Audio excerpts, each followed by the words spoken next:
Let's talk about Raw. Let's talk about this. I haven't talked about, in depth with wrestling since WrestleMania 41, night two, because I had a lot of issues with that one. Apparently, a lot of other people had issues with that too, but we kind of got over that because obviously I'll never get over it, but that's just how easy it is to sway the mind of people. Um, Raw, that was good, right? That was a great show. Everybody loved it, right? Everybody loved it.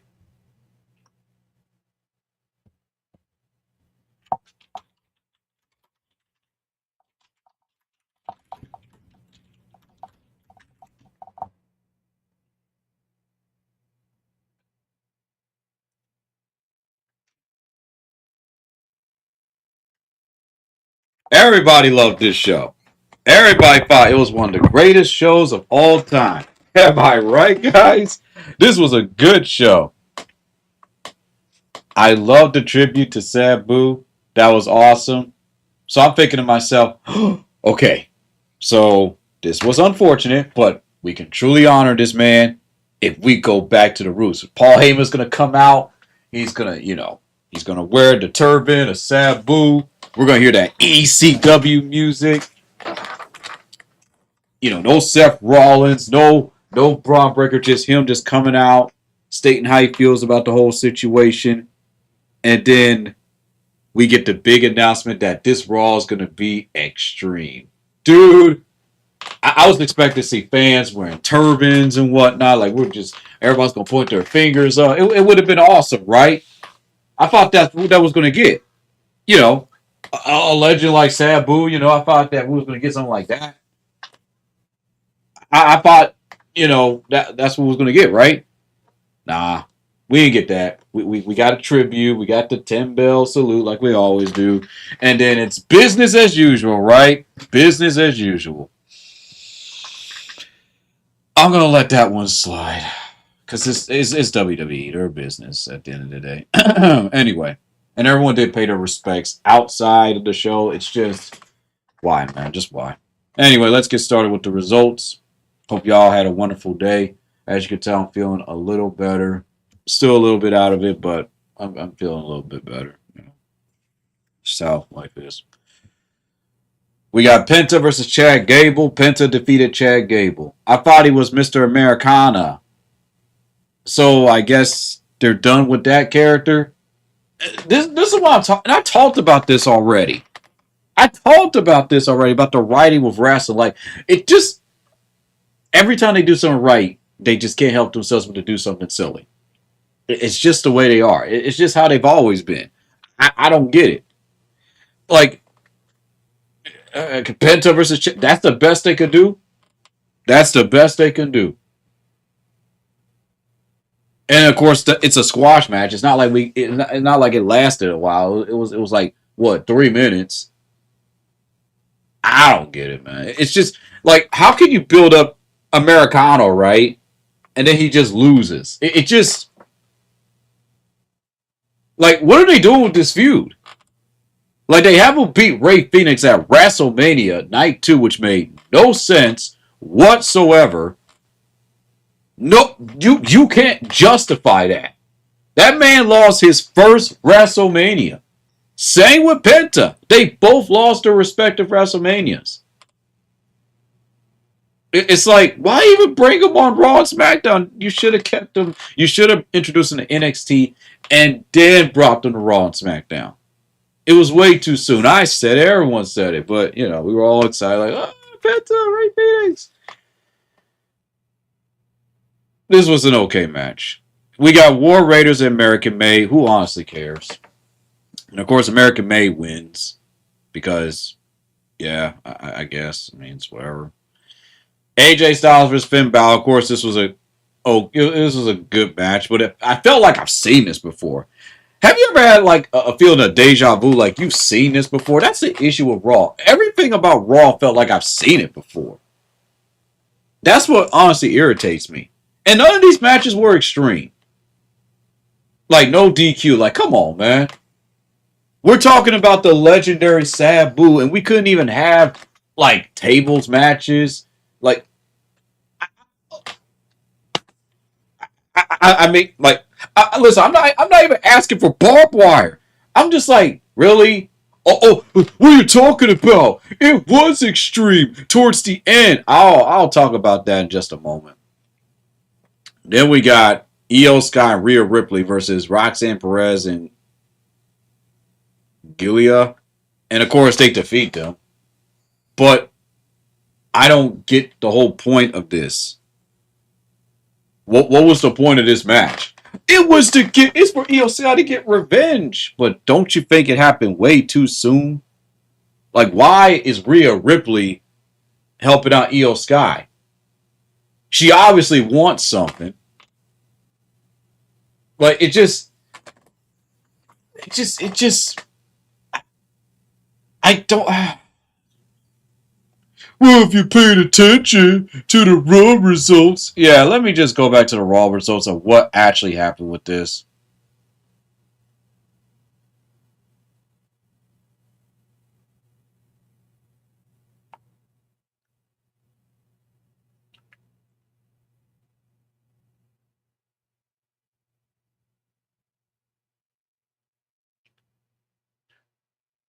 Oh, they have a stare down. Wow. Guys, they had a stare down. I don't. Are they. Apparently, they're trying to set this up for SummerSlam. It's like.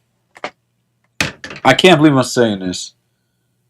I wish we had Rhea Ripley and Charlotte Flair at WrestleMania.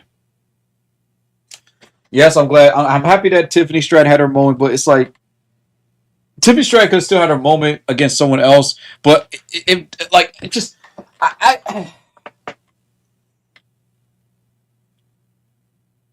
I just don't understand. This segment right here honestly confused me. So I'm just like, okay. So the match was good-ish. Like that's the thing. Like the matches were good, they were okay, but it's like there was nothing else like breathtaking or captivating about it. Like, do you remember how you felt after WrestleMania? After that disappointing night two and that horrible main event? It was a breath of fresh air. And then all of a sudden it's like, huh,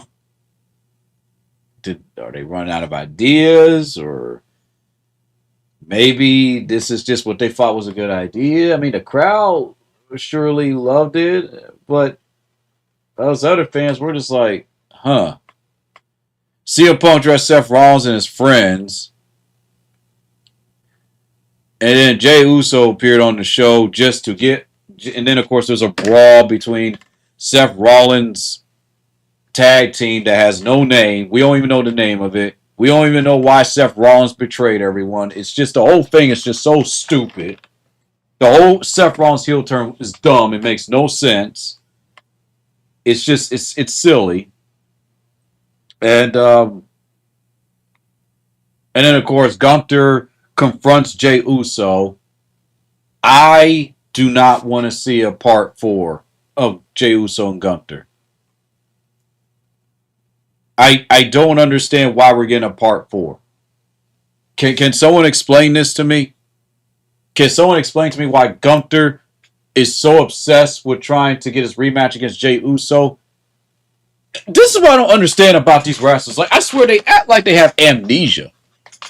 I want to challenge you again for the belt. Literally one of the top, longest reigning Intercontinental Champions. Had some of the best WrestleMania matches. Especially one it was Gunther, Sheamus, and Drew McIntyre. One of my favorites. Dominated NXT. What more does this guy want?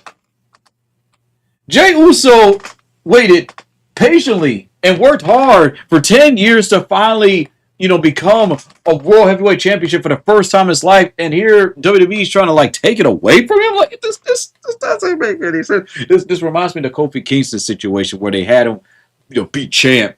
And then afterwards, after like a month or so, he loses to Brock Lesnar 6 seconds. Most idiotic business move, and we all can agree that we have ever witnessed from this company.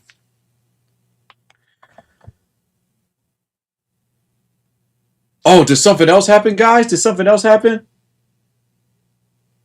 The Creed brothers defeated I. Who honestly cares? And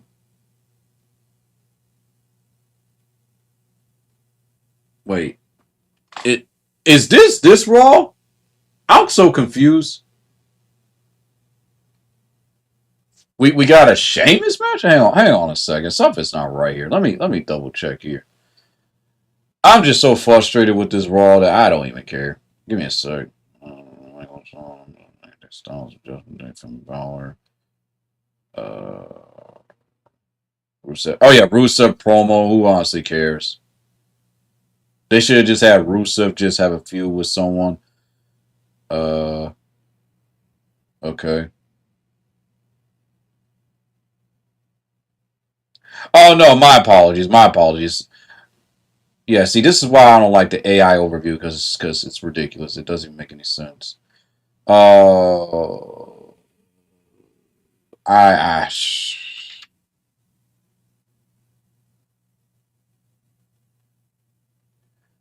oh yeah, and Becky Lynch cut a John Cena based promo.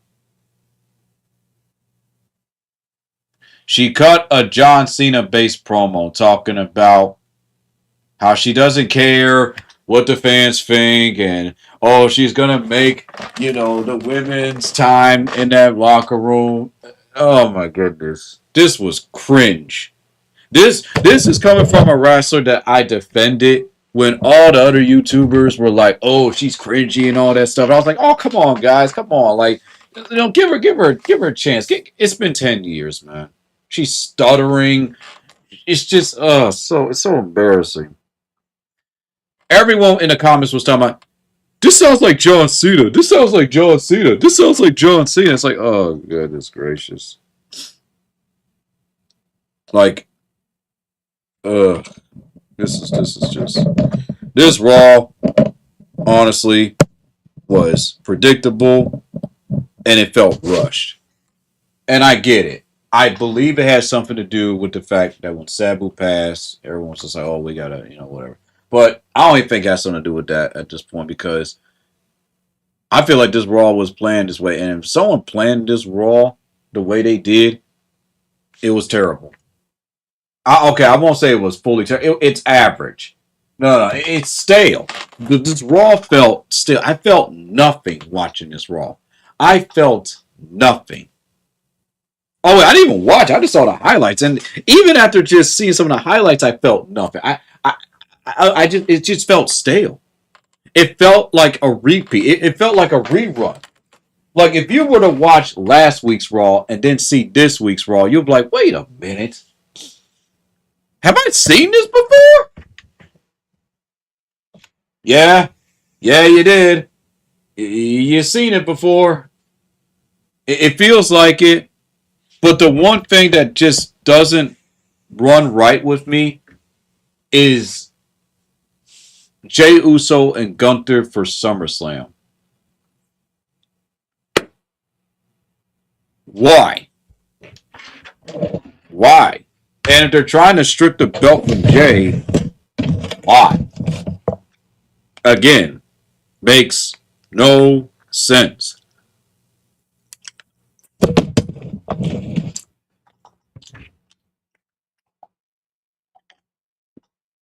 I'll give an example from my, the rest of role plays. All right. There was supposed to be a match at our so-called SummerSlam. It was supposed to be Sheamus versus Sami Callihan. Due to time constraints, the match got canceled. So what I had to do was I had to rewrite everything, and I had to make it where Sheamus won and Sami Callihan was injured via text. You see what I mean when you have something planned and then you toss it to the side right there. It just doesn't look right. I had plans for big reveals and whatnot. Scrapped. All scrapped. I talked about this already. I'm not going to talk about it again. But do you see what I mean? It's like this is what happens when creative just they don't think. And I know they do the best they can, but they don't think. And this is why when I talk to Wyatt, I always tell him, I don't care how you book it, it has to make sense. Because that's the problem with wrestling. It doesn't make sense. This Raw made no sense. So every time this happens, they gotta, well, let's see what we did incorrectly. Let's just find the good parts about it, make highlights of that, and then just cut off the rest. They knew this Raw was rushed. Nothing about this Raw felt organic. It felt the same. The promos were good. I'll give them that. The Becky Lynch one was just.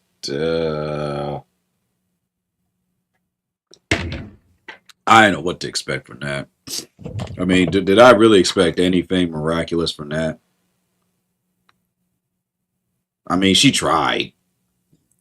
It's just. Oh my goodness, this Raw was just a headache.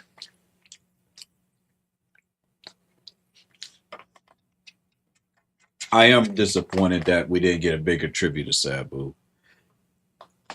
Like, honestly. No big. Oh, it was extreme, man. Did you see what Braun did to Jay? He injured him. Yeah, that makes a lot of sense. Injured the champion. The one that's supposed to represent your brand. Oh my goodness. I don't even understand. Every time I try to love wrestling again, it does this to me. Well, how would you have written Raw? You want to know what's funny? I actually have a plan how to write Raw.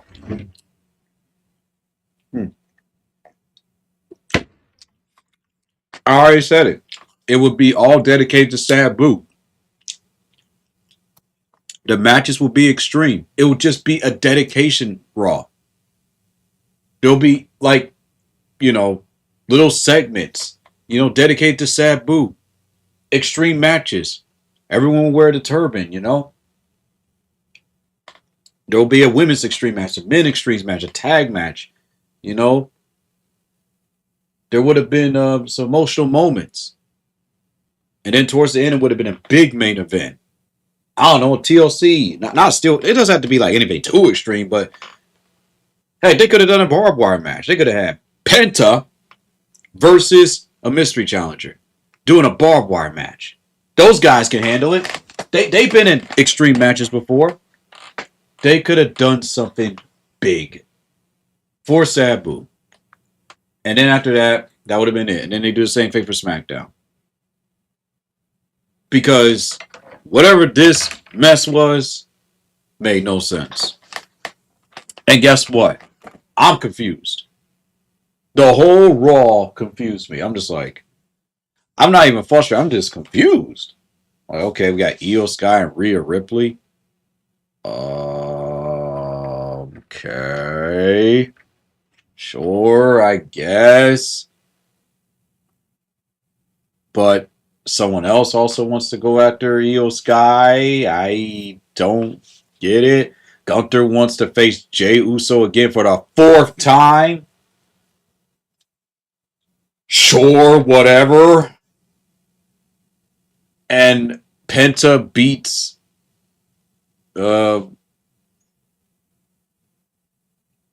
Americano. I thought we were.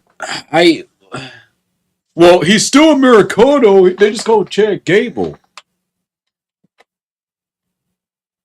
So is it Americano or Chad Gable? Like, you got to stick to one thing. This is why in the role play, I had to pretty much fire a bunch of wrestlers. Like, the characters that I fired in my role play are RVD. Sorry, not RVD. My bad. It was the Miz, Cheeseman, and there was another wrestler. There was another wrestler that had to be fired and let go.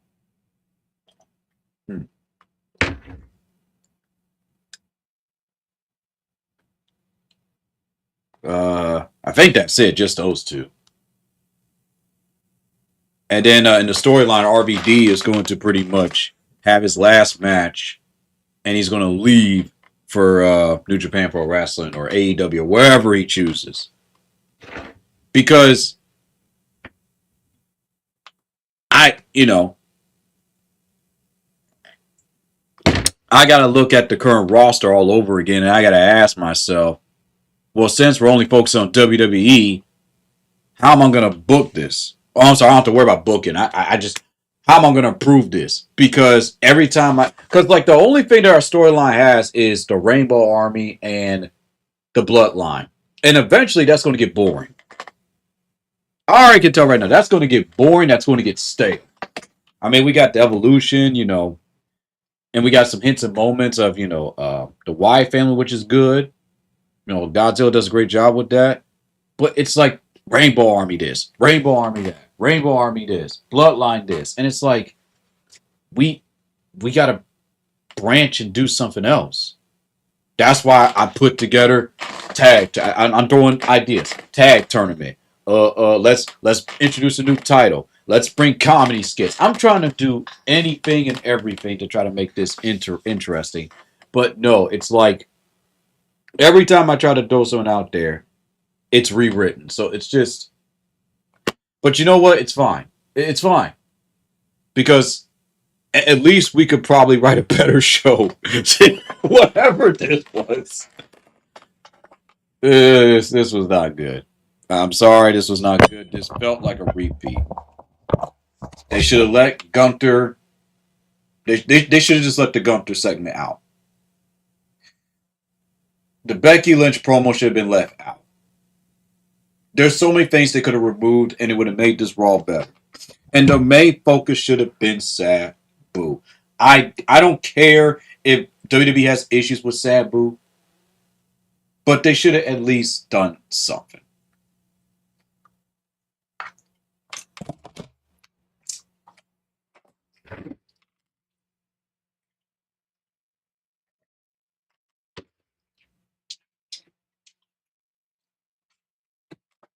Surprisingly, there was no standing ovation for Cena being an 18-time champ. That's odd. Like, ladies and gentlemen, please give it up. After Sabu, like, ladies and please give it up for the now 18-time champion John Cena or something like that. You know, that's that's WWE for you, and that's the whole goal for when I do these role plays, right?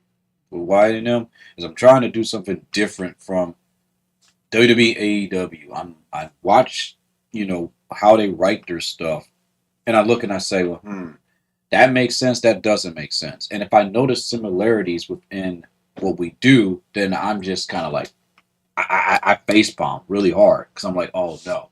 I will admit the Sheamus and Solo Sikoa thing, that was my bad because I didn't know that those guys fought 3 times. And Sheamus lost 3 times.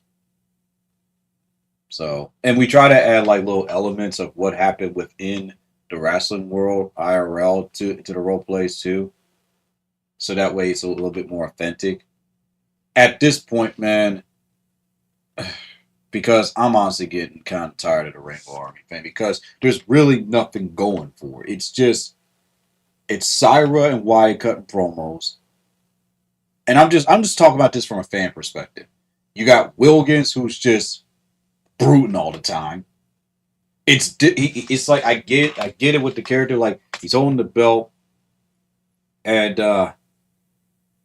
but he's not really doing anything. I want my character to do something, but he can't because I have to make sure that he's written in a way that makes sense for the story. Like, what matches will make sense? What do we come up with? Instead of Wyatt and Soul Sokoa again, it's Wilkins and Soul Sokoa. That's the best we could come up with.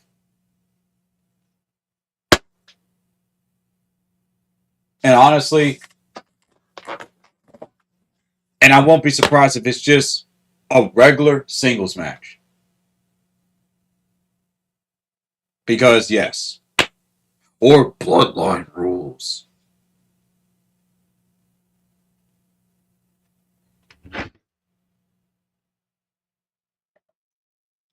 You see, WWE, this is why people, they like you, but they hate you.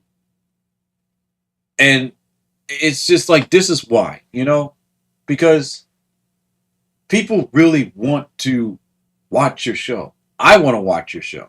Like, honestly, but it's when you do silly stuff like this, people just lose interest. Again, if the reason for this Raw is because of what happened with Sabu, because it was unexpected, understandable. But it's just, this was not a good Raw. I'm sorry. It just feels the same. Like, I see this roster, right? And I'm just like, eh. I mean, hey, we got NXT, right? God, don't worry, NXT is going to do it. How many times are we going to keep going and using that sorry excuse? Guys, NXT will do a better job. No, that's not an excuse, man. It shouldn't just be this was this was good, and this one was all right. It should be Raw was good, NXT's good, SmackDown's good. It should all be good. That's what I'm trying to get at here, folks. It should all be good. There should never be any excuse. That's why when myself as the CEO of the role play and everything, it's my job to make sure that these stories make sense. And if they don't make sense, I gotta step in and say, well, wait a minute. Why this? Why that? Why is there so much emphasis on this team and this team? What happened to the tournament? What's going on with the draft? When's the next pay-per-view? Like, that's when I have to step in.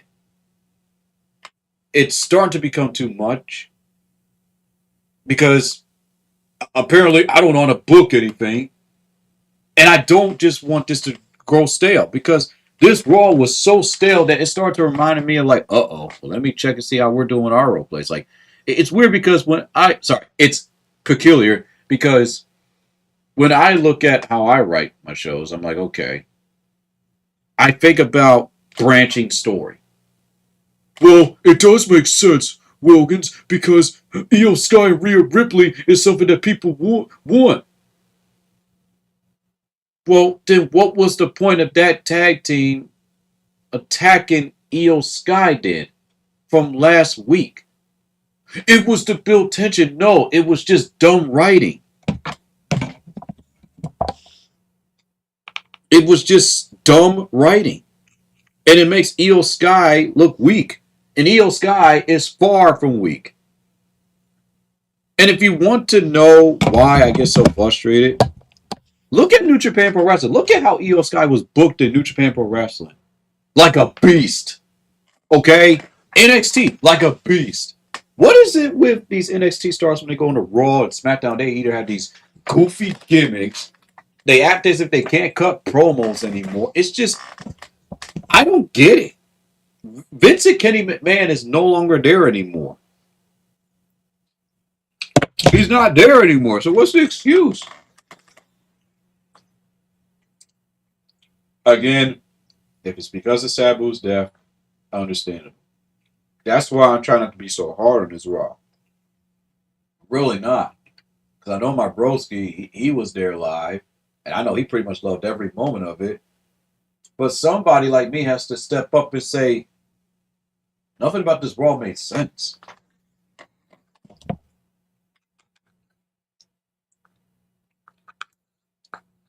And if I really want to get analytical with this Raw, then let's do that then.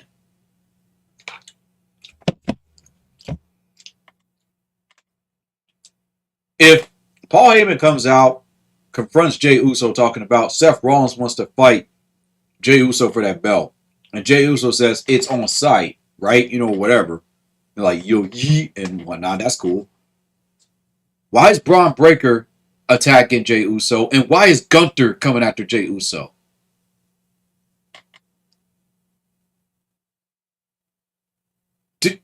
So is this going to be a fatal four way, a triple threat? I don't know. Do you see what I mean? It's like wait a minute. You're trying to focus. You're trying to get Jey Uso to have a rivalry with someone. So you have to choose. Is it going to be Gunther? Is it going to be Braun Breaker? Or is it going to be Seth? Like, what is going on?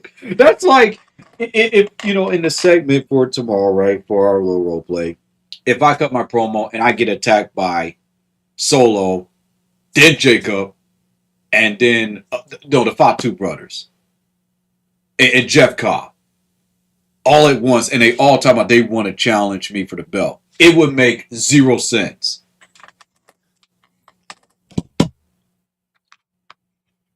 It's just silly to me. This writing is silly, and that's my goal.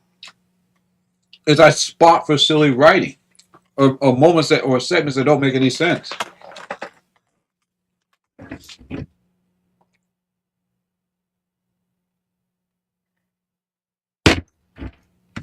At this point, I feel like if things don't work out, maybe, maybe we should do a thing where once there's like a raw, like the draft is done, I should book, you know, SmackDown, and Why should book Raw, and then we just check each other's booking and just make sure it makes sense. Like, okay, this match aligns with this. I like this idea, but what about? I feel like that would be a better idea, in my humble opinion. And I get that booking these shows is difficult. I'm not going to sit here and say, oh man, booking wrestling is so easy. No, it's not. I know there's like a lot of wrestling, you know, YouTubers. They say what they have to say. There's tons of videos about it. And they're right, you know, mostly. Some of them, of course, are just angry and frustrated. You know, John Cena already talked about this multiple times. So has Dolph Ziggler. So has Miz. So has many. Don't say, oh, they don't know what they're talking about. Blah, blah, blah. But at the same time, you can't blame them for being frustrated. We went from, oh, wrestling's too goofy and PG to wrestling is getting stale. It's too serious. There's no impact. There is nothing at stake. I sometimes even ask myself when I write my own shows, right, for the VR role plays, I ask myself, does this make sense? Am what I'm writing making any sense?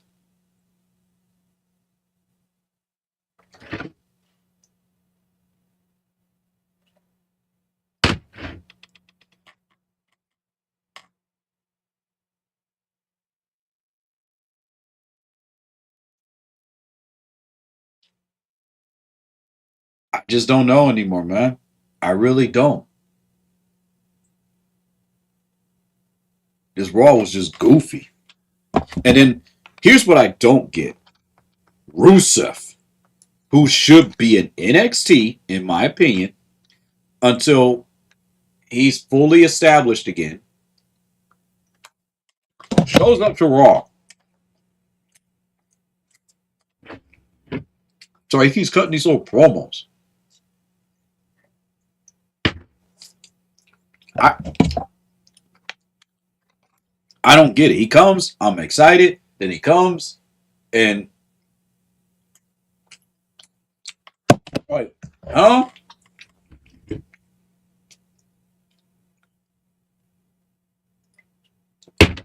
This is Rusev we're talking about. We're not. This isn't no jobber. We're talking about someone who was very dominant in AEW, very dominant in other, you know, wrestling promotions. Heck, even very dominant in WWE. And it's like, what are they doing with him?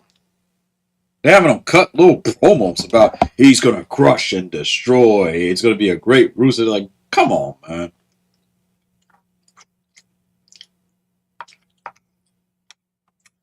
Like, what is going on with this company? I didn't even plan to stream, but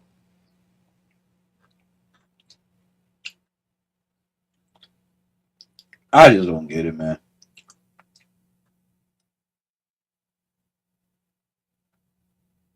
What kind of tribute show was this? Honestly, if I didn't know any better, after like the whole Sabu tribute and everything, everyone's saying Sabu, blah blah blah, and whatnot. It's like if I blinked afterwards, it's like it's just a clown show now. Here we go, guys. It's like listen, it's like ever since John Cena became the 18-time world champion, it's like something happened to wrestling. All I saw on that show was goofiness. I was like, oh no, oh no, there no, there's no way, man. There's no way. There is no way after all what we went through with that era, the PG era. I felt hints of the PG era.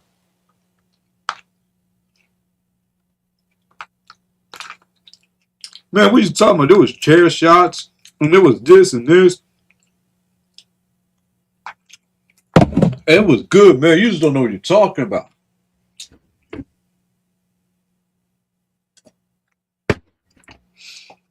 If you think that show was perfect and good, you're a youngin. You're just someone who's young and you don't really understand what's happening here. That's perfectly fine. You think the show's A plus, you think this is acceptable, understandable. I'm glad you enjoyed the show. But as for me, I would have been very disappointed. Very, very disappointed. This has got to be possibly one of the most average tribute shows to a dead wrestler I've ever seen. People were mocking and making fun of like what was it? Joey Janela's little pay-per-view and everything, yada yada yada. And I was like, oh Sabu, he ain't moving as much as he could. I would rather watch that all over again than watch this Raw. Nothing, just it's like all Raw does now is just go for cheap highlights. Oh, look what Braun Breaker did. Oh, look at what that's all they do now. It's like, what? Cheap highlights.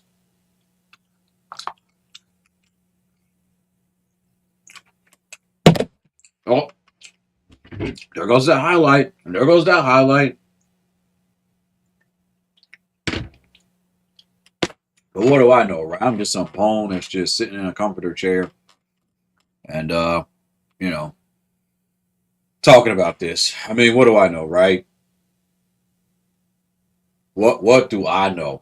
I mean, I've watched wrestling for almost 20 plus years, probably going on 30 years, and I've seen this stuff, and I've learned a lot from folks like Jim Cornette and many others, and seen interviews and listened to what the rest had to say on YouTube, and of course, listening on podcasts. Surely, I don't know what I'm talking about. I don't know what I'm doing.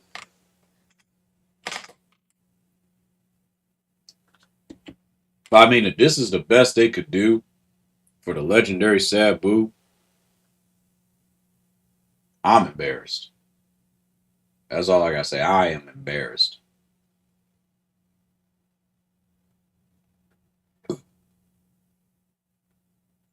I just, to me, just Raw felt like they were just throwing stuff together. Gunther has to show his dominance. Of course, Jay Uso. Okay, I don't really care for part 4 of this match because I've seen it already. We went over this. It's concluded after WrestleMania. It's done. We don't need to see another match of this anymore. But it was so good. We want to see it. I don't. I'm not watching it because I've already seen it 3 times. Do I really need to see a 4th one? It's not like it has that same energy as a Sting versus Ric Flair, or a John Cena versus Edge, or Triple H, versus Shawn Michaels, or like a Kane versus, I don't know, X-Pac. Like, it doesn't have that same level of energy because it just feels rushed. It feels rushed.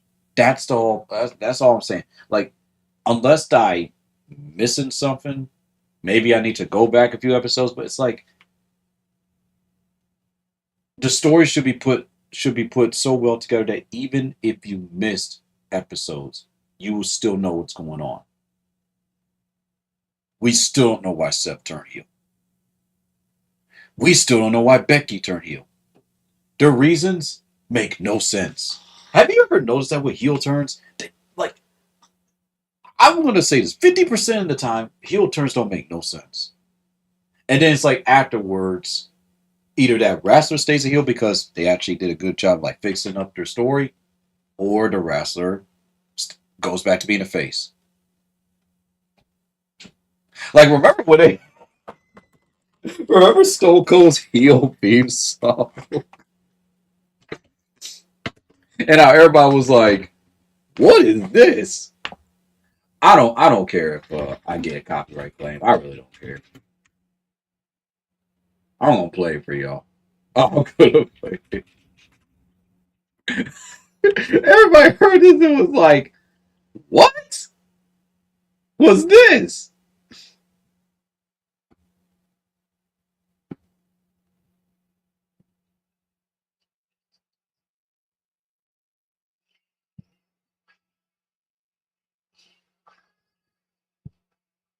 Everybody was like, what?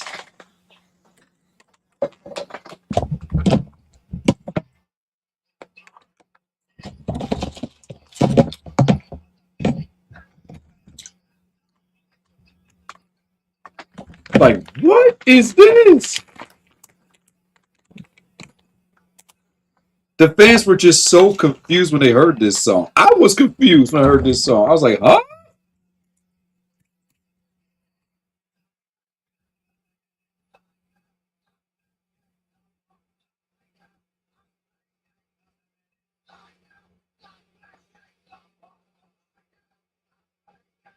All right, I need to stop. I'm sorry, Disturbed. It's a great song, but it just doesn't fit Stone Cold Steve Austin. It doesn't fit him at all. Oh man, I remember that. But when you really think about it, a lot of heel turns throughout wrestling just kind of doesn't make any sense. So when people say stuff like, "Oh, this wrestler should turn heel," why? And how long is it going to last? Heel turns have to be organic and make sense. Otherwise, it's just cheap. Oh, this guy turned heel because jealousy, or this guy turned heel because, uh, like, you know what I mean. Like, there has to be a reason as to why someone turns. Like people say to me, like they want my character to turn heel, but it doesn't make any sense. It's stupid because there's nothing at stake, and there's nothing that constitutes as to why my character turns heel. It's just so silly. You have to build it up, and the problem with this generation is they don't have no patience. They just want it all now, now, now, now, and that's all this Raw was. Let's just do a quick tribute to Sabu, and then let's just put together this Raw, and hopefully it does something.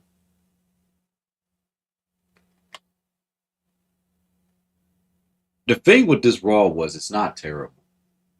It just feels like I've seen it before. Nothing feels like, whoa, whoa, you've seen it already. Remember how when you would watch the old episodes of Raw, there was always something new. Like, wait a minute. Oh, hold on a second. What's going on here? And there was this interference. And there was this comedy segment. It was hit or miss, but all in all, it was not only action packed, but it was entertaining. Now I know some people say, "Oh, it was stupid. I didn't like it." Yeah, yeah, whatever. The teenage side of them looked at that stuff was like, you know what? That was pretty cool. ECW man, you watched episodes of ECW. It was always something amazing. It There's always something about those matches. I wish I could show it and we could react to it, but copyright claims. I would my video, my whole stream would get blocked.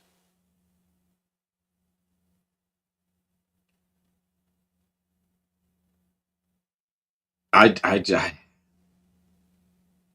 you gotta ask yourself when you introduce wrestlers, when you turn characters heel, when you turn them face, what's the overall purpose? And since now everything has to be done over again,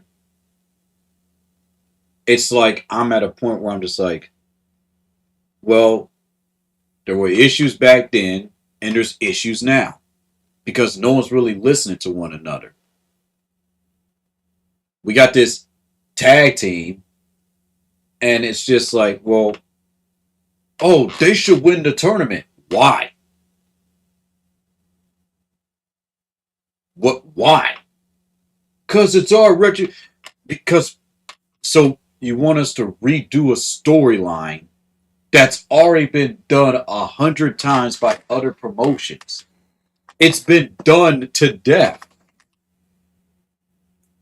What's missing with wrestling is those shocking moments. And that's one thing I'll give TNA this. TNA gets this right, and they also get it wrong. They have those shocking moments, but then they forget the most important step: capitalize on those shocking moments. Oh, this wrestler returns, he wants this belt all the time, and then they have him lose. Him or her lose. It's silly. It's so silly. If you're gonna have someone that's been around in the business for a while to return, it needs to be worth their while.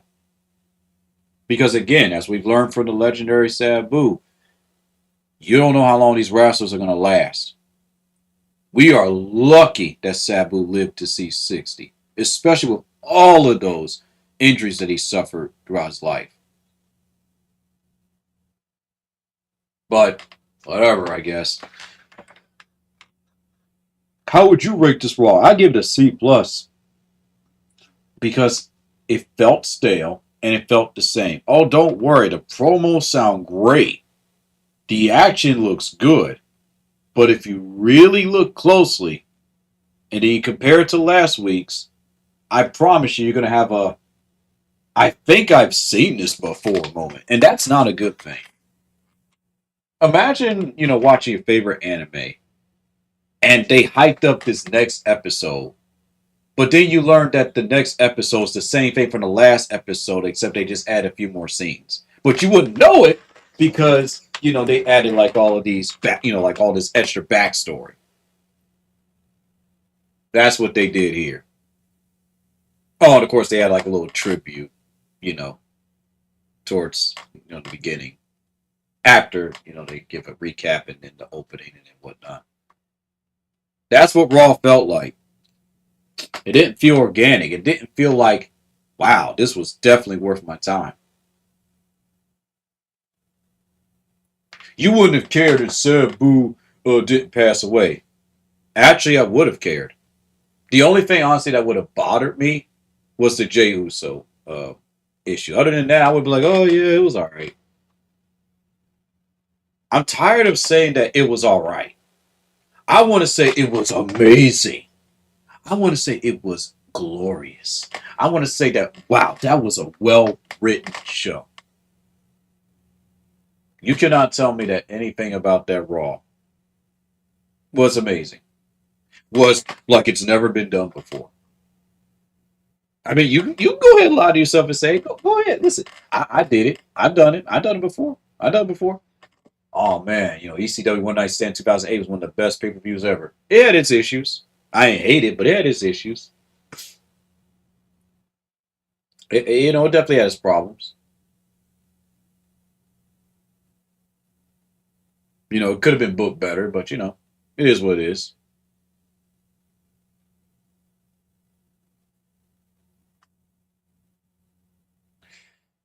I Again, if you want more, information about why I feel this way about when it comes to pro wrestling. Like I've done a video when it comes to wrestling fans, sport fans, and I've done a stream when it comes to like how to write book stuff and what the major issues is. And here it is. And was I not telling the truth? Was I not telling the truth? Once again, WWE, even after the legendary Sabu passed away, it's like WWE doesn't really learn from this, do they? They don't really learn from like when certain wrestlers and whatnot pass. Well, yeah, they did because we're NXT. Again, how many times are we going to keep, praising NXT and TNA?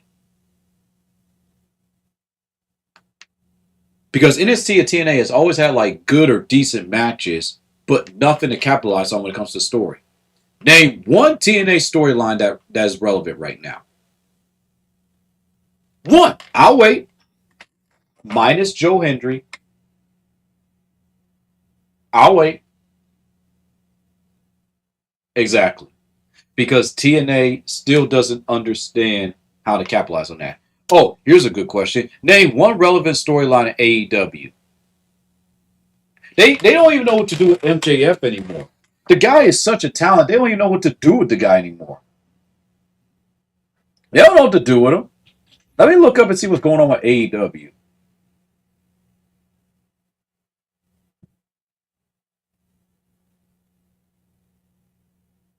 We got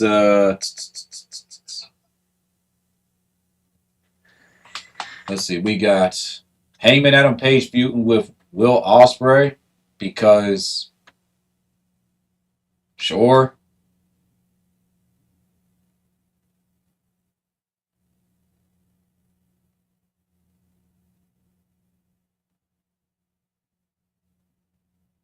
I like how Tony Storm is being dominant. They need to keep that way, so that's good. But again, it's like, have we not seen this before? Oh man, we got this wrestler who's super dominant. Who's gonna beat her? I mean, the Mercedes Mon segments are good. I will give them that, but it's like,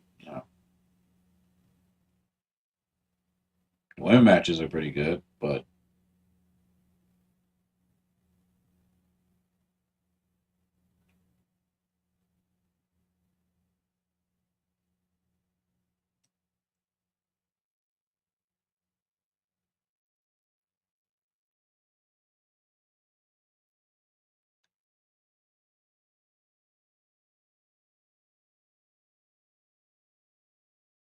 MJF, cut an amazing promo saying that he hurt two people.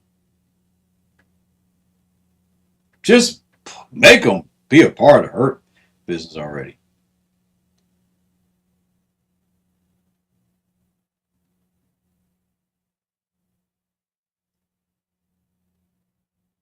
We got a triple threat match. Sorry, we got a 3-on-3 match, tag match,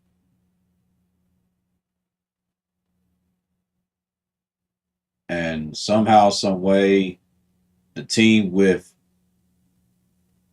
um, the team with Swerve loses. This is what I'm talking about. Like what?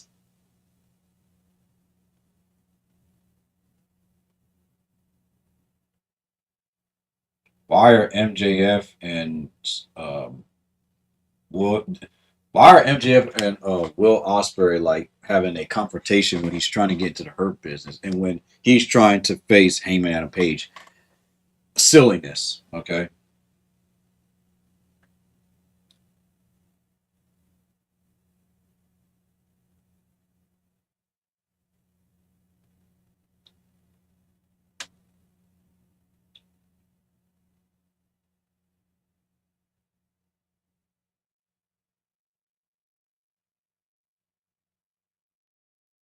Mercedes Bond segment was pretty good. We got the Rainmaker. Oh, he's just yeah. We got the Rainmaker. He's going up against somebody. I don't know who he is.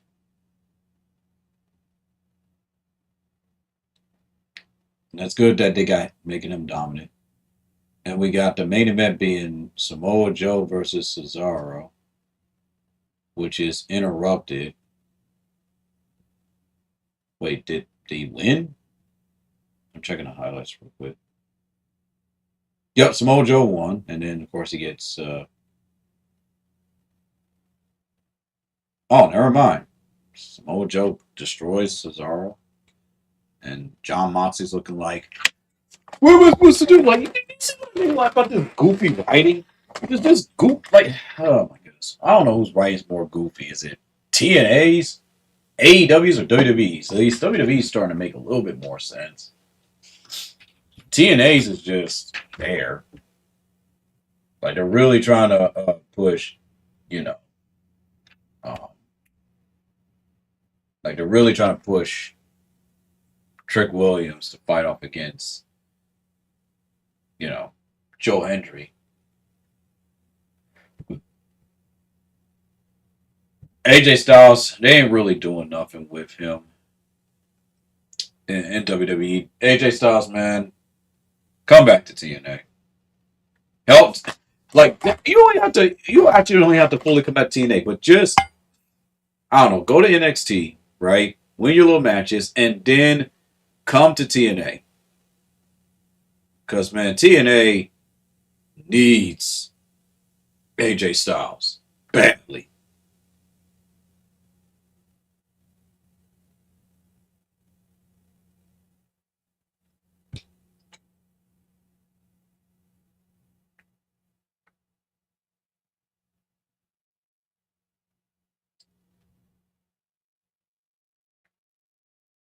I mean, it was a good, tag, championship match from what I saw TNA. But this Trick Williams Joe Hendry feud makes no sense. Well, Joe Hendry got in his business. Oh, okay. And it's to help promote TNA after all the times that WWE has made countless jokes about them. Okay.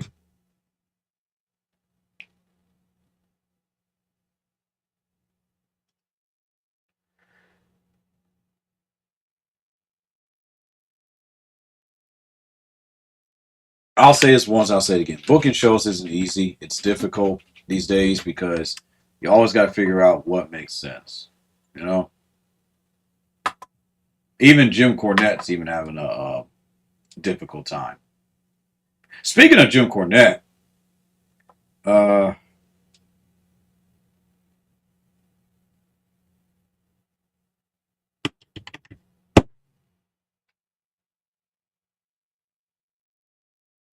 let's listen to one of his videos. This one 13 days ago. Jim Cornette on WWE's Rock's Problem. So let's just listen to that real quick. Tired of these advertisements. Here it is, Jim Cornette on WWE's Rock's Problem.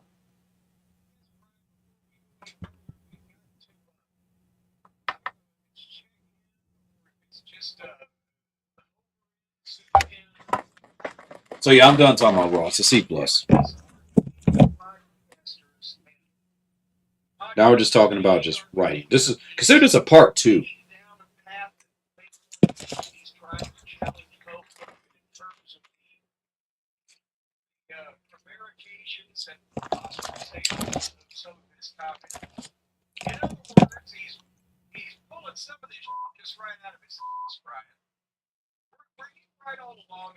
Yep.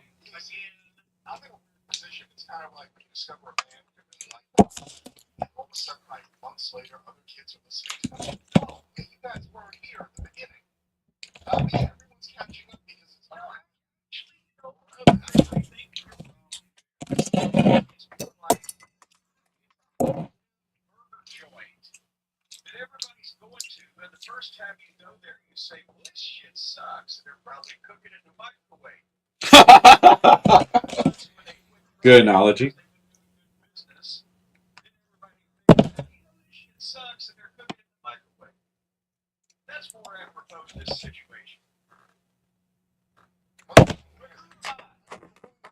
Yeah, exactly. Who am I? Like, what do we know, right? What do we know, right?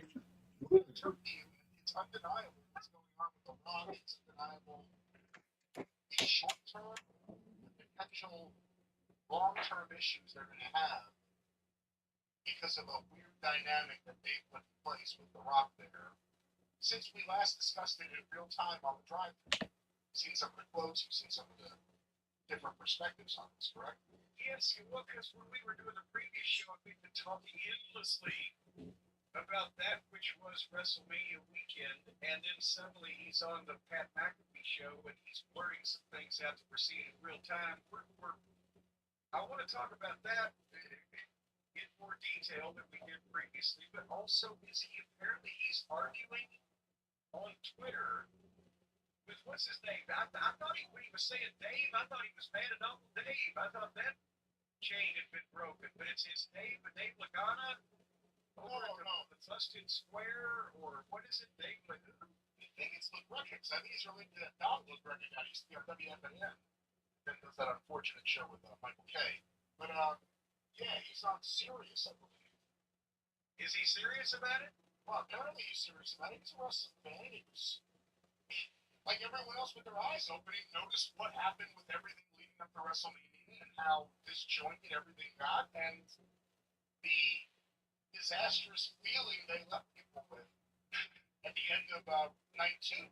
And he got mad as hell and he couldn't take it anymore, and he made inflammatory comments. I don't know how inflammatory. He's a podcast who express They blame The Rock. Well, see, that's the thing. Let me read this response. Tell me, does he mean to be condescending, or does he not even realize he's being condescending? Let me know. Hi, Dave. The business is a complete work. Always has been. Always will be. Every aspect of it. Every match. Every interview. Please join me, Cody, Cena, Brian, and the rest of us for our creative discussions, so you can expand your perspective. All right, back. And to those who are commenting, thank you. Much love. It's a cutesy message from Bubba. They used to work together. But what are your thoughts on what he said there? The response, the fact that he did respond.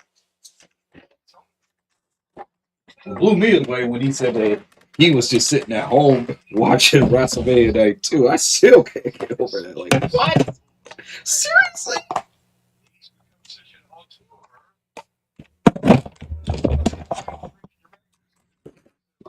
He's just eye candy, you know? He's just eye candy for the crowd. It's all work, it's all fake, it's all planned, it's all written, it's all Uh-huh. because he wants to straddle his worlds, but he doesn't want to insult his Hollywood people, that he's actually trying to make, wrestling fans believe this stuff is real. He's showing this incredible creativity and production capability and starring roles. Dang it. He wants to praise for the incredible rise of the popularity of the industry and his not only in ring, but now that they know in ring, he wants to be the face of this thing. Like, I can move and shake when I come in, but at the same time, he says he always has loved the business from when he was a kid. That part's absolutely true. And studied the business and studied the guys. But now that he's in this position, he wants to just tell everybody, no, we're making all this shit up, but here's exactly how it happens. And, because I'm an actor and a producer and a Hollywood megastar now instead of a wrestler. And it indirectly shits all over the fucking business. I'm not maybe indirectly, directly. You see what I'm saying here? To me, the model is very similar. It's just how a crazy comparison. But to like Cody Rhodes when AEW. Poor Cody Rhodes. That's all I gotta say. Poor Cody Rhodes. But where's the actual executive skill, executive talent? The Rock is really talented, maybe one of the all-time. Not maybe one of the all-time greatest. When it came to having a script, what to say. When sometimes having the notes on his hand, he can't do that. He's a But when the performer thinks they're creative, never ever really shown that ability, yet they're insistent on having the capabilities to be as creative as they want, whenever they want, however they see fit. Even when they're trolled this boy who used to live on Planet McMahon 25 years ago and hasn't done a fucking thing in wrestling forever, it creates an impossible dynamic, whether you like Triple H or not. Again, if you're looking at it and someone just swoops in, tries to take credit for everything. Right. Exactly. Yeah. Exactly. Mm-hmm. At WrestleMania, this whole thing has been a disaster, and it's only going to get worse. And again, if the Rock thinks he can swoop in with the works and his team and just do whatever they want, that's gonna eventually. There's gonna be a Damn. Hang on. This is the $1 billion version of that. Yes. Yeah, it's coming though, and again, I'm not saying Triple H is perfect, and there's plenty of reasons to question the booking leading into WrestleMania in various ways for various things. But this was just out of nowhere and a distraction and not followed through on and just odd. And then they attempt to claim that it was meant to be. There were some people, aka The Rock, claim that it was meant to be this way all the time. Sheesh. Had to get another bowl. Dirty.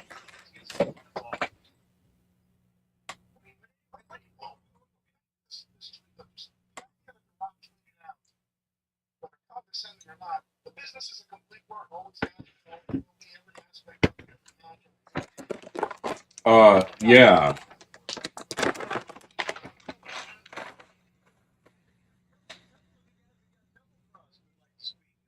With those exact words coming out of someone.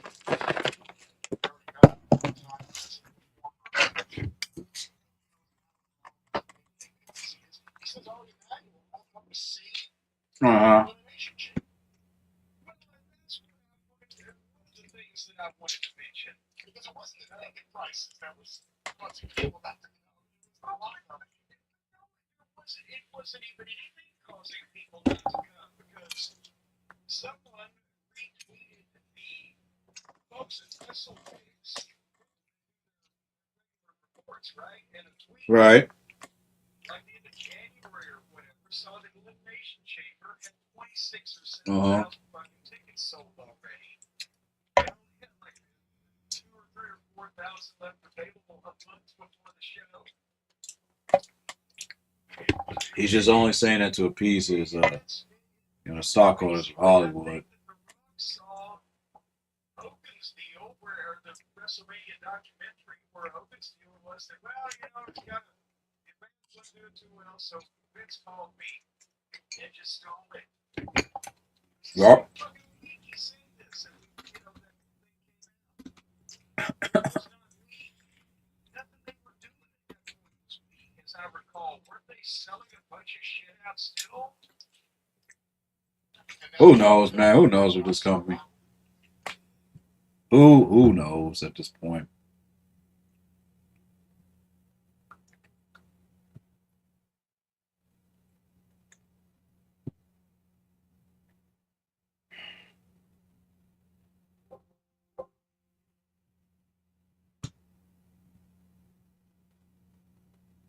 And it's sold. I mean, it didn't sell out. It looked like it sold out. That's better. Nah, I can hear it. Yeah, people gave them money and didn't even come. They just here, take my money. That's how much money it Take my money. I just want to sing. Yeah.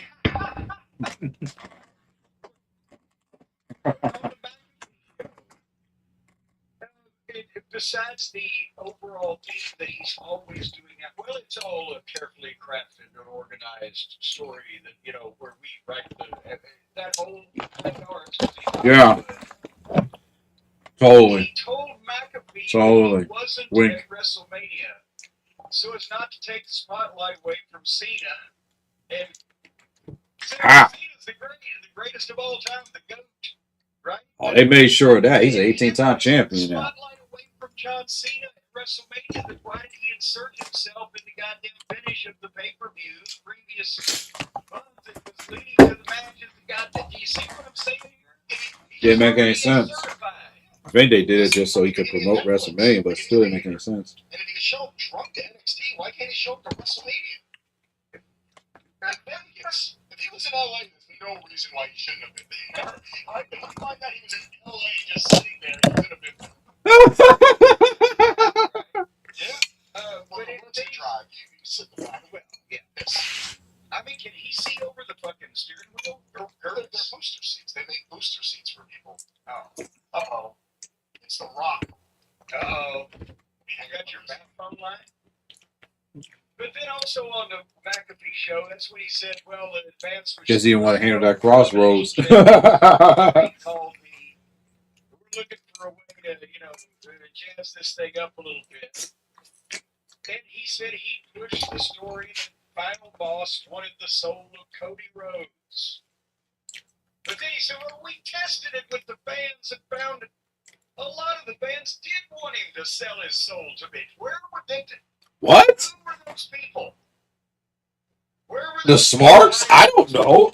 What? In Salvadorian concentration camps or whatever that we weren't able to hear from them freely. I don't know who's been giving feedback to The Rock's camp. It is an interesting take that I don't think anyone else had. His stockholders. Sure. And then he actually said eventually down the line, Cody will be a heel. But not, it's not the right time. That's Jericho. That's what This happens all the time when it comes to writing a story. And that's why it doesn't always pay to be big. Because when you have so many ears, and we have so many mouths going into your ear gate, you know what I mean? It can influence your ideas. So, like, I'm going to say this one more time. And I'm not going to state any names. The whole purpose of my character for that role play was to build up a character who wanted revenge. With one person. Penta. That was it.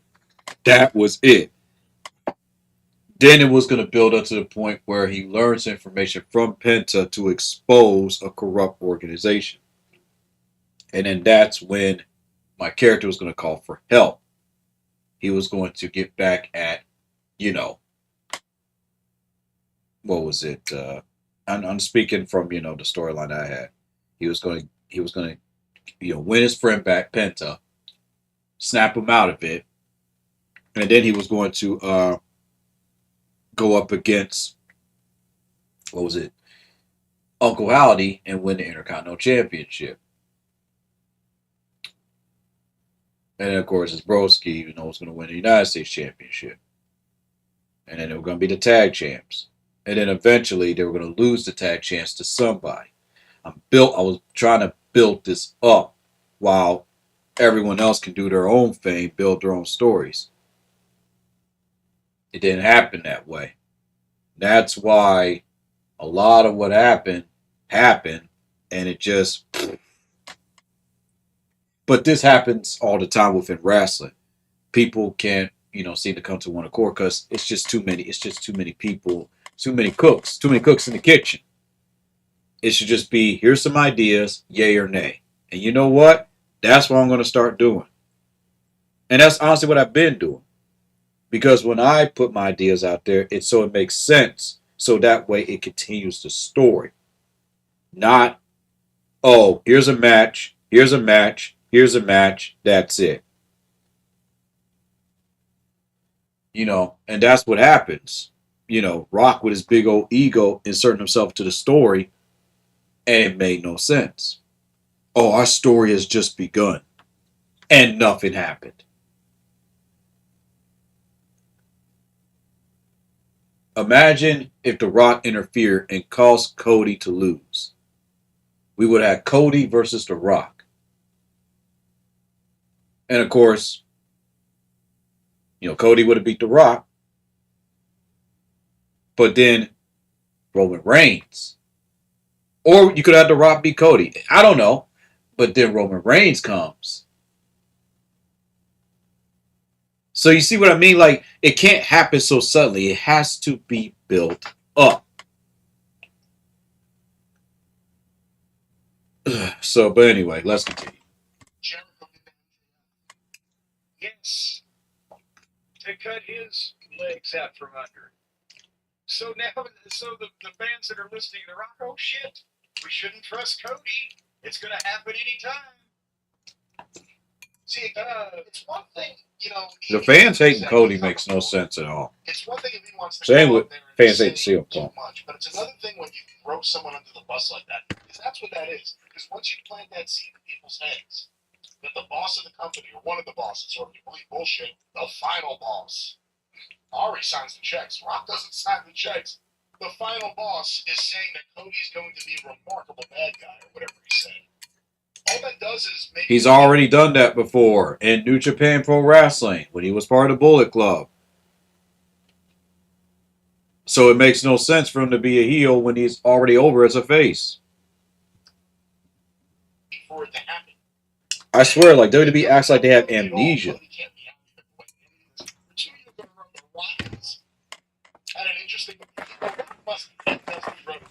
People don't understand this, but the whole rule of not mentioning other promotions has been dead and gone. Ever since the whole situation with Vince McMahon, it is okay to mention another promotion one time, or like if you're trying to describe like the wrestler, like their accolades, you just can't say it over and over and over again. It is okay to say TNA, New Japan Pro Wrestling, if the story allows it. It's okay now. Back in the day, you couldn't do that, and I thought that was stupid. And I'm gonna be real with you, I thought it was really stupid. But now, you can. So this whole, like the fact that they want to add like damn amnesia, it just doesn't make any sense. Especially when Triple H has paid homage to the Bullet Club and all that stuff all the time, with the fingers and DX. It's just like wrestling, man. I swear. Ugh. He must have turned you down. No, I just call it the way it is. Sorry. He's still your girlfriend? I don't know what situation. I don't even want girlfriends. Let's just say that. Well, and by the way, if the people think that you hate him, imagine how Cody feels. Cody. Can you imagine? The Rock's gonna come back. He's gonna be like, I propose that I take your wife and daughter, and they join me, and then I leave TV. No, he's gonna be mad. Listen, we have a problem. It's coming. Let me plant the seed now. Smashing Machine. Oh. Okay. Some of the reviews. I saw a picture of him, but he looked like fucking 1060s fucking bald caps on sitcoms. Hold on. Quotes here. This is from, what is this? MMA Mania. It's an article by Alexander Behunin. Let me get the actual quotes. Unfortunately, early reactions suggest audiences are in for a head scratcher. Oh, God. A head scratcher. Of WorldOfReal.com dropped a report this week based on whispers he's picked up, and the outlook isn't promising. Here's a quote from, I guess, Jordan. A month ago,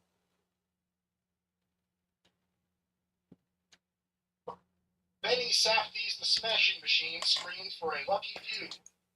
I kept quiet about it. However, it's now screamed again. And judging by what I've heard, there's zero doubt in my mind that people are not ready for the type of film in store. I'm told what Safdie has concocted in The Smashing Machine is, What? here's a quote, indescribable in another quote, almost plays like a spoof of the biopic genre. In other words, The Smashing Machine is gonzo filmmaking and not Oscar bait in the least. Dwayne Johnson's performance runs tonally opposite to the film's odd style. It's as if his performance belongs in a different movie. In other words, The Smashing Machine is not the film any of us expected it to be, although described as a biopic of beloved MMA fighter Mark Kerr, this is not a conventional take on his life. Especially Let me check out the trailer real quick. Oh, what? Oh, oh, it's an A24 film. Okay.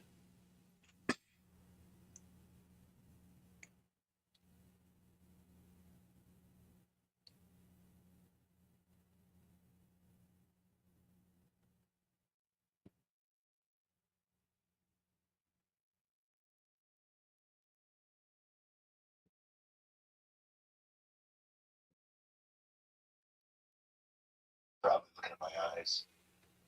And how did that happen? Well, have you ever heard of the Ultimate Fighting Championship, the UFC? That's the bloody thing they're trying to ban.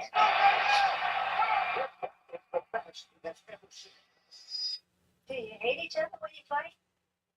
Absolutely not. How do you know Mark Kerr? Yes. Oh, we go way back. He's a buddy of mine. Come on, baby. Too much? Never. What? Too much? No. Please welcome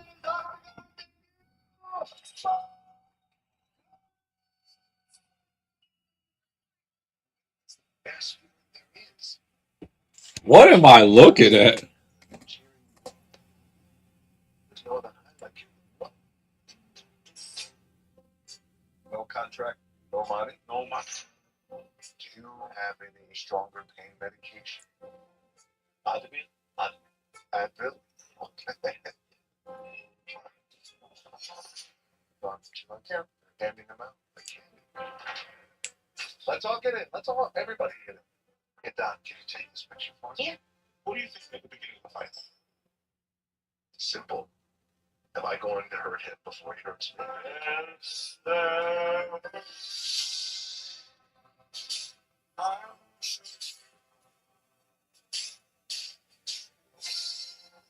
This is where we found the greatest What? in the world. Let's see if these people out of country will march forward. Have you spoken to either about finding such a good friend, life-changing amount of money? I Need you to let me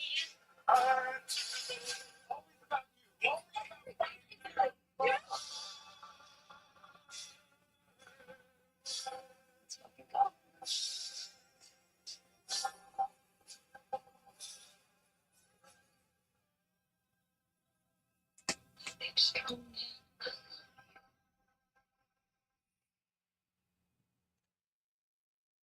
What? Yeah, they were right about that. Wow.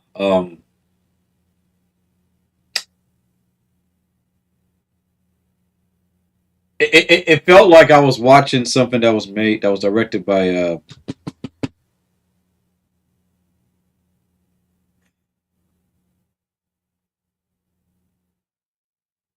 what's that one actor's name?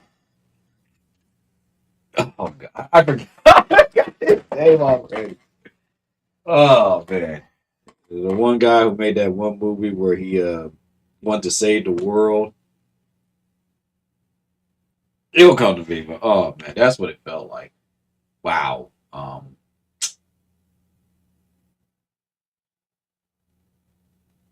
That was yeah. I'm pretty sure it'll make its money, but it's just huh. That was that was something. Ah. The lifeline to get him out of the current garbage movie slump. Jesus Christ. For now, Wow. that seems like wishful thinking. So, the red flag, The Rock's performance reportedly feels out of sync with the film's vision. Yeah. He's struggling to draw the right notes from his star, or Johnson's ego steering him off course. So we have to wait for the trailer now. But if that's coming out in the fall, and he's going to get negative publicity, he's going to be on TV. He's going to be on 6.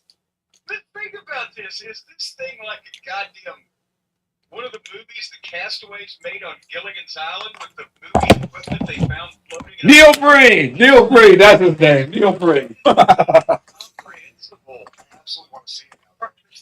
God damn it, yes, this could be huge box office. Neil Breen. That's what I meant. Neil Breen. Yes, but in the Congo style. Imagine if Lehman Brothers made bad biopics. No. He's gonna be back in the Back on TV, yeah. SummerSlam's 2 nights. That sounds promising after what we Well, and also by the I am sick and tired of the 2 night this, 2 night that. And I'm going to tell you right now, um, the whole SummerSlam 3 night thing that, my broski and I did, it was great. However, I have some issues. There were some technical issues. The Sheamus and Sami Callihan match did not happen. Um, and there was something else. Something else. Uh,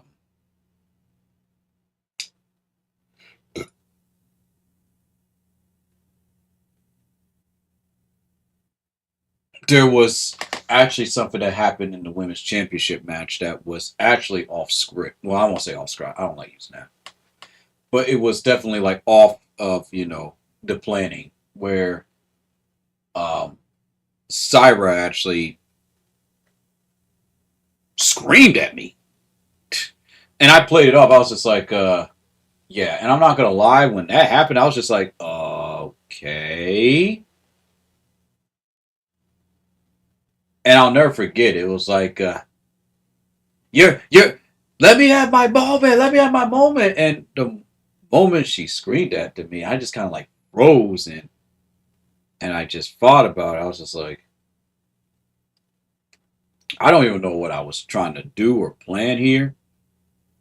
But they had this segment and moment, and I just walked away because in all my years, man, I don't think I've ever had anyone disrespect me like that. And that's why I have to ask, like, am I the CEO of this thing? Or am I just a placeholder?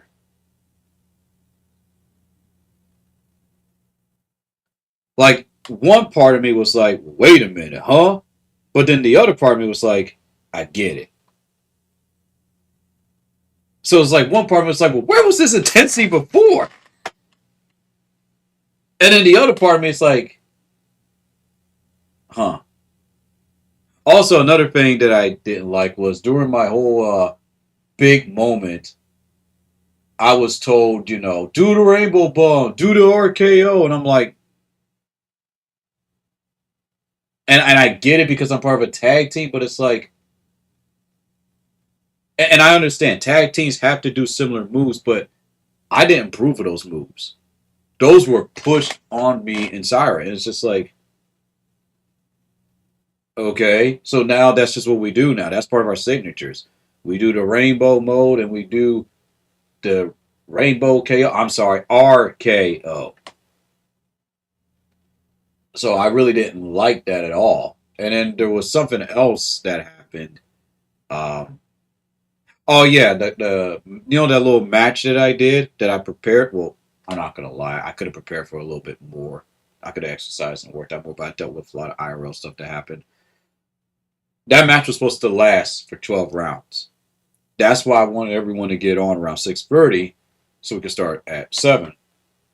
And that way, that would have ended for like an hour. But then again, that would have meant that me and Bullet Bill would have been way too tired. And Bullet Bill did have COVID. Um, so we had to cut that short. And I honestly wasn't very happy about that. And what I'm trying to say here is no one's booking is perfect. Like, it's going to have its flaws. And I pretty much stated that I rated night 1 a B, night 2 an A minus, and night 3 an A plus. but it was difficult. It was 3 nights, which had to be done in 3 days, and that took a toll on a lot of people. Like it really did. I would say that the main event was absolutely one of the best main events. Um, but something about it felt off, and I just kind of rolled with it. It was definitely a great moment. I wish there was more people there so they could have like actually, had the confetti and whatnot. I look back at it and I'm just like, huh. Like it was good. I thought it was great. But those moments, man, that's what makes wrestling so amazing. When you have those moments where it's not perfect, and when you have those moments that you like and you don't like, because it's not supposed to be too choreographed. But it shouldn't excuse when things don't go the way as they should. Now, a lot of people are probably confused as to why I had ICP, um, you know, as part of WWE. For those of you who don't know,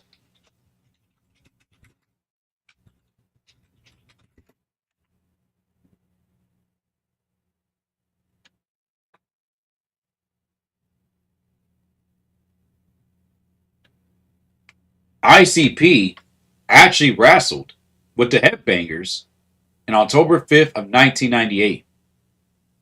So, and ICP are huge wrestling fans. And when they make their little rap songs, which are really good, um,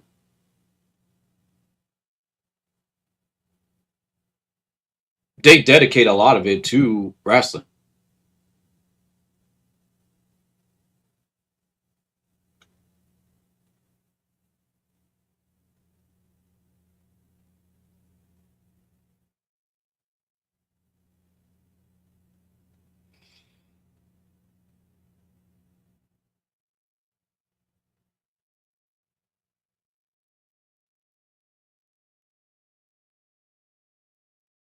And it's stuff like this.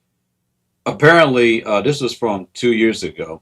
Tony Khan turns down ICP to show up in AEW. Why? But yet they literally have someone who spout racist slurs in the announce table. Like the hypocrisy is insane. By the way, Sabu went up against Shaggy Tudo in ECW. So, in my opinion, I don't care what WWE says. ICP are legends to me. I love their music. I love what they stand for. I understand that there's a lot of controversy with them, and I want to do something different with that SummerSlam where they were represented.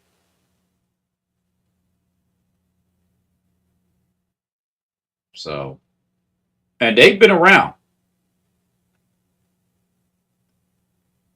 And if anyone's heard about Sabu's death, it's them.